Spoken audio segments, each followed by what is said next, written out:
Hey guys, it's day 5 at elk camp, and it's finally gotten warm enough that the batteries on the camera have started working.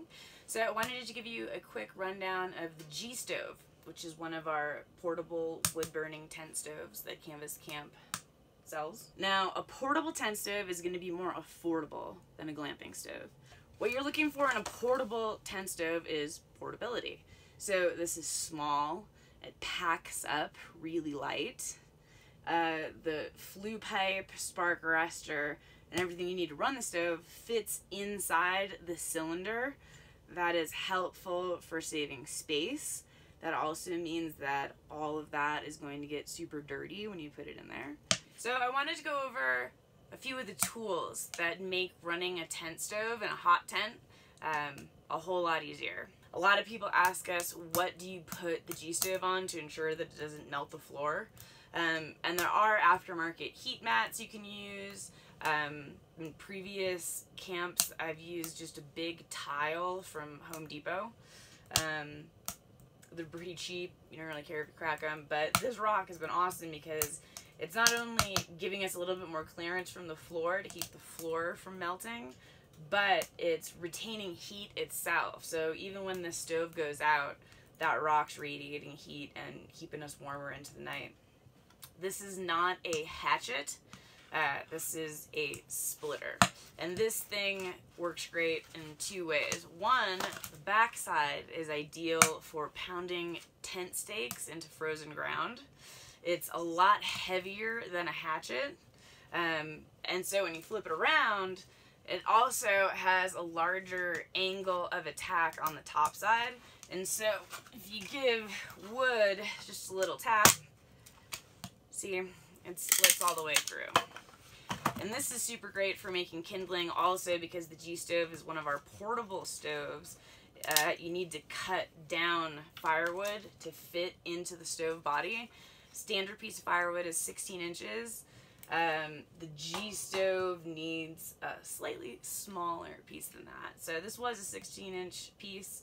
Now that I've split it, you can just pop off the end and you can feed it right into that tent stove, close the door securely, and it fits great. Along that line, with cutting small pieces of wood for a portable stove, handy to have a saw. This is just a Fisker's tree pruning saw, 25 bucks, and if you're so inclined, it also works pretty well on bones. Work gloves you don't care about. You buy these things one time, and they'll last you for years. They get beat up, they get dirty, but you can handle pretty much any part of the stove, because this gets incredibly hot. And by incredibly hot, I'll give you a little example here. Woo! Smoking hot. So it's important to keep your fingers safe. If in the middle of the night or as you're going to bed, I always keep my gloves here, but these handles on the Gstove are heat safe. They're like kind of like key rings, and these are cool enough to handle with your bare hands, as is the air baffle. However, if you get your knuckle in there, which I've done a few times this trip, it's a little warm. And this comes with this scraper poker pusher. This comes in handy by being able to push your fire into the back of the stove. That gets your flue pipe hot and increases the draft more efficiently to get your tent stove going. Flip it around and you can also scrape out all of the ash that accumulates in the bottom of the stove. This comes with the Gstove, but you can buy something similar at pretty much any hardware store if you're running a different kind of stove. What's nice is that this is curved exactly to the bottom curvature of this stove, so you get 1 or 2 scrapes and everything clean.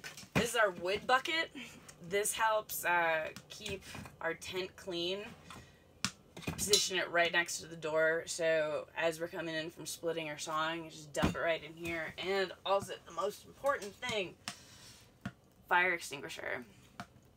Never leave home without it. Never had to use it. After a long day out in the field, the drying racks are ideal for heating up your boots and drying them out. You do have to keep flipping them because this thing is super hot.